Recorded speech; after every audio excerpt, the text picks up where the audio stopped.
Bonjour à tous, j'espère que vous allez bien. Je vous retrouve aujourd'hui pour faire une crème pour les mains. J'ai décidé de la faire à l'orchidée, ce n'est pas la première que je fais, mais je trouve que c'est un très bon actif, surtout dans les crèmes pour les mains. Il est bien hydratant, mais en même temps, il est fin. C'est un extrait de plante que j'utilise très régulièrement et que j'aime beaucoup. Donc j'ai décidé de mettre cet actif dans cette crème. Ce n'est pas une crème où il y a énormément d'ingrédients, mais qui va être quand même légère, très agréable pour les mains, qui va pénétrer relativement vite. Cette crème, je l'ai déjà faite il y a peu de temps, 3 semaines, un mois. Et je l'avais filmée, mais la vidéo a complètement foiré. Donc vu que j'en ai de nouveau besoin, alors je profite de la refaire en vidéo. Donc j'en fais pour une quantité de 100 ml. À l'intérieur, je vais mettre 20 g d'huile de cartame. Il y a une très bonne huile pour la peau.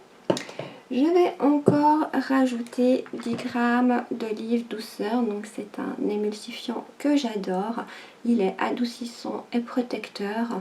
J'aime énormément travailler avec ce produit, je trouve qu'il fait vraiment de superbes crèmes. Je vais mettre 58,4 g d'eau, 5 g de glycérine végétale qui est un très bon hydratant et que j'adore utiliser dans mes soins. Je rajoute encore 5 g de lait de coco en poudre qui est nourrissant et apaisant. Je vais rajouter 1 g d'hydratation intense, donc c'est le pourcentage le plus bas, mais je ne veux pas non plus quelque chose trop costaud vu que c'est pour les mains. J'aimerais quand même qu'elle pénètre assez rapidement. Je vais rajouter 5 g de mon extrait de fleurs d'orchidée, 0,6 g de Cosgarde.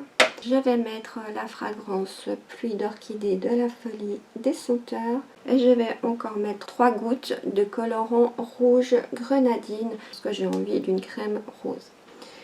Alors, je vous ai déjà énuméré tous les ingrédients. Comme d'habitude, j'ai déjà pesé mes quantités.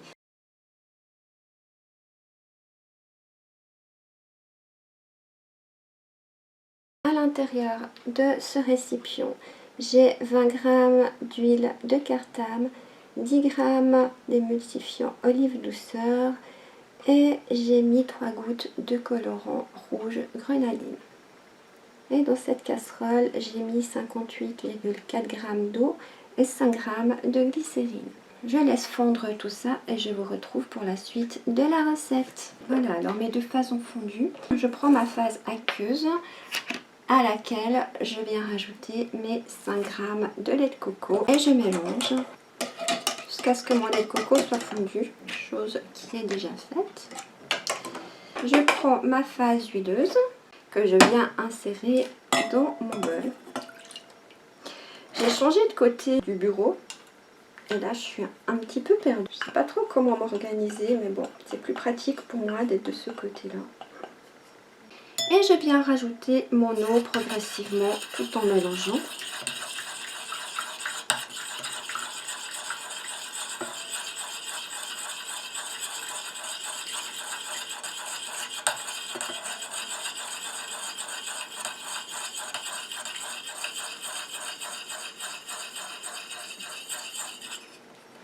Je continue à mélanger comme ça jusqu'à ce que mon émulsion refroidisse et épaississe. Donc je vous retrouve dès qu'on peut continuer. Voilà, donc ma crème a bien épaissi, ça me donne une jolie texture. Elle est encore un petit peu tiède, mais on peut quand même continuer nos ajouts. Je vais rajouter 1 g d'hydratation intense.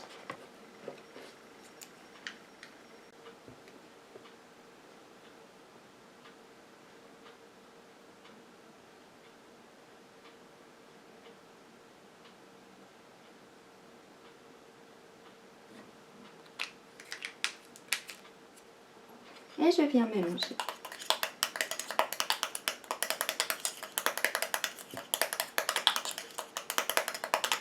Je mets 5 g de fleurs d'orchidée royale.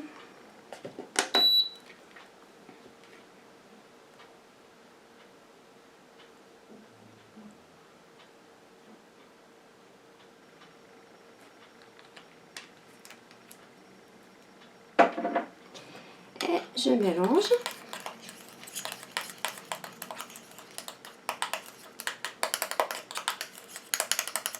Je rajoute 0,6 g de Cosgarde.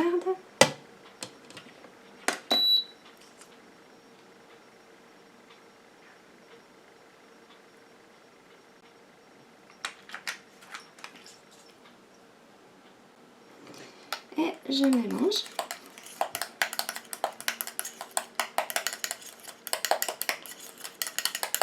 Comme d'habitude, le colorant et la fragrance, c'est facultatif. Vous pouvez très bien mettre une autre fragrance ou une huile essentielle, ne pas mettre de colorant.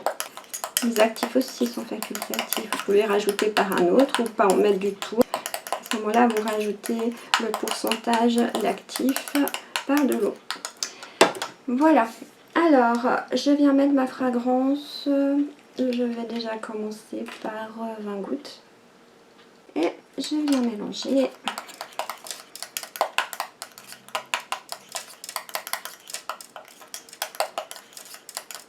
Et je vais encore prendre le pH.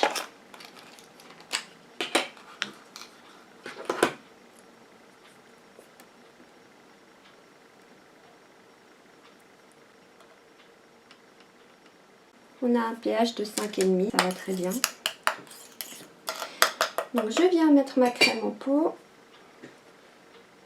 Bien sûr désinfectée.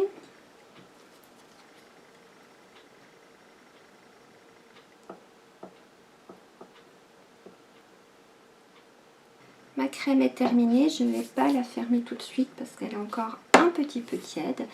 J'espère que cette recette vous aura plu. Si c'est le cas, n'oubliez pas un petit pouce en l'air. Comme d'habitude, je vais la tester jusqu'au bilan et je vous en donnerai des nouvelles. À tout bientôt, bye bye.